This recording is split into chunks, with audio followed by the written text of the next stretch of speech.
Assalamualaikum warahmatullahi wabarakatuh. Bismillahirrahmanirrahim. Alhamdulillahil qadimil awal bila bidayah, al-akhiril baqi bila nihayah, al-munazzahi anil jihati waz zamani wal makani wal jismiyah. Asyhadu an la ilaha illallah wahdahu la syarikalah wa asyhadu anna sayyidana wa nabiyyana Muhammadan abduhu wa rasuluh la nabiyya wa la rasula ba'dah. Allahumma salli wa sallim ala sayyidina Muhammad wa ala alihi wa ashabihi wa man ihtada bihadihi ila yaumil qiyamah, amma ba'du. Para pemirsa yang dirahmati oleh Allah Subhanahu wa taala, bagaimana kabarnya semuanya? Semoga semuanya sehat selalu dan diberkahi selalu oleh Allah Subhanahu wa taala. Amin ya rabbal alamin. Hadirin jamaah yang dimuliakan Allah Subhanahu wa taala. Ada satu pembahasan penting dalam ilmu tauhid atau ilmu akidah, yaitu bagaimana cara memahami ayat-ayat mutasyabihat atau hadis-hadis mutasyabihat. Apa itu ayat hadis mutasyabihat? Ayat atau hadis mutasyabihat adalah ayat-ayat atau hadis-hadis yang secara zahir, yang secara tekstual itu menunjukkan makna tasbih atau tajsim. Misalnya ada ayat yadullahi fauqa aydihim. Itu kalau terjemahan tekstual secara zahir, tangan Allah di atas tangan mereka. Secara zahir Allah punya tangan begitu. Ya. Ini namanya ayat mutasyabihat. Atau ayat yang lain, Ar-Rahmanu 'alal arsyistawa. Allah bersemayam di atas aras. Terjemah tekstualnya seperti itu. Secara zahir Ar-Rahmanu 'alal arsyistawa itu maknanya, terjemahnya adalah Allah itu berada bertempat di atas aras. Nah, ayat-ayat semisal yang seperti ini namanya ayat mutasyabihat. Cara memahaminya hati-hati, jangan salah. Sebab ulama salaf cara memahami ayat-ayat tersebut atau bahkan hadis yang lainnya atau yang kita kenal dengan mutasyabihat itu ada dua metode jamaah. Ada dua cara atau manhaj, saya menyebutnya dua manhaj. Manhaj yang pertama adalah manhaj tafwid makna. Tafwid makna, nanti akan saya jelaskan. Yang kedua namanya manhaj ta'wil. Namanya manhaj ta'wil. Jadi ulama salaf kita, ulama salaf ahlus sunnah wal jamaah, termasuk Asy'ari, Maturidi dan Athari, mereka sepakat untuk menggunakan dua manhaj tadi. Tidak ada yang menolak dua manhaj tadi. Kalau ada yang menentang dua manhaj ini, justru dia keluar dari barisan ulama salaf ahlus sunnah. Dia termasuk ahli bid'ah kalau sampai menentang dua manhaj ini. Manhaj yang pertama tadi kita sebutkan namanya tafwid makna. Apa itu tafwid makna? Tafwid makna itu adalah kita mengimani ayatnya, kita imani hadisnya.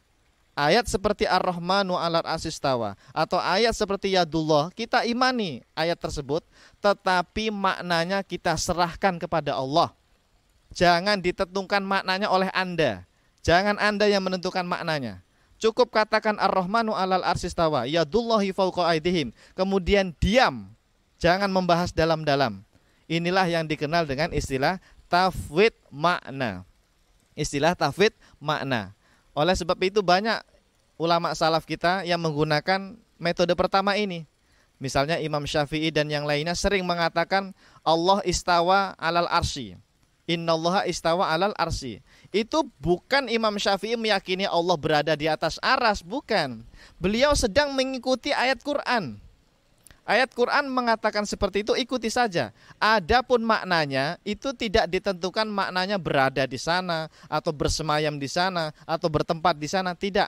Tidak ada yang meyakini ulama salaf seperti itu. Kalau ada ulama salaf yang bilang innallaha istawa 'alal arsy, itu karena mengikuti lafaz seperti Al-Qur'an. Inilah namanya manhaj tafwid makna. Mengikuti ayat Qur'annya, mengikuti hadisnya, lafadznya diimani, tapi maknanya tidak ditentukan. Maknanya tidak disebutkan. Maknanya apa? Serahkan kepada Allah Subhanahu wa ta'ala. Kita diam saja. Cukup kita serahkan makna ayat itu kepada Allah Subhanahu wa ta'ala. Ini namanya tafwid makna.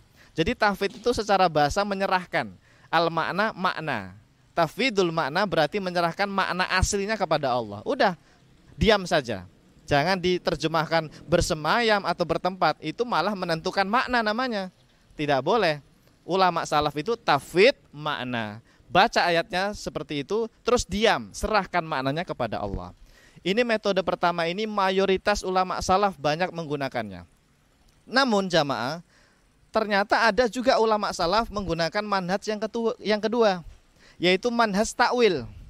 Jadi takwil ini tidak diharamkan secara mutlak ya. Takwil itu tidak dilarang oleh para ulama secara mutlak. Ada kok ulama salaf itu mentakwil ayat-ayat Allah. Misalnya buktinya Imam Bukhari.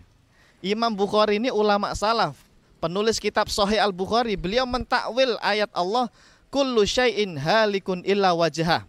Itu kalau secara tekstual, secara terjemah yang tekstual, zahirnya, segala sesuatu hancur binasa kecuali wajahnya Allah. Di situ ada lafaz illa wajhah, wajahnya Allah. Ini kalau secara zahir berarti Allah punya wajah dong.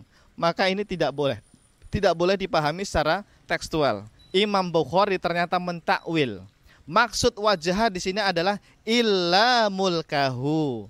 Jadi kullu syai'in halikun illa wajhah, maksudnya adalah illa mulkahu, yaitu segala sesuatu itu hancur binasa kecuali kekuasaannya Allah, kerajaannya Allah Subhanahu wa taala. Jadi bukan tangannya Allah hancur ya, atau kemudian disebutkan matanya Allah hancur, bukan. Terus yang tidak hancur hanya wajahnya, bukan seperti itu ya. Tidak ada ulama yang memahami secara tekstual atau zahir maknanya saja.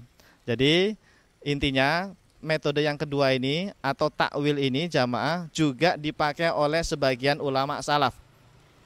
Artinya takwil itu tidak mutlak diharamkan, boleh-boleh saja selama takwil itu dilakukan oleh ulama.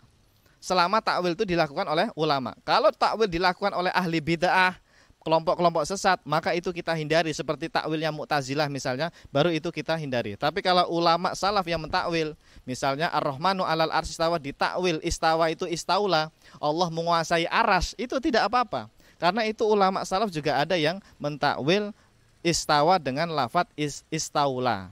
Allah istawa di atas aras, maksudnya Allah menguasai aras, bukan Allah bertempat di atas aras, bukan Allah itu lokasinya, tempatnya atau beradanya Allah di atas aras, bukan seperti itu. Na'udzubillah min dzalik, dari akidah tajsim atau akidah yang menyesatkan.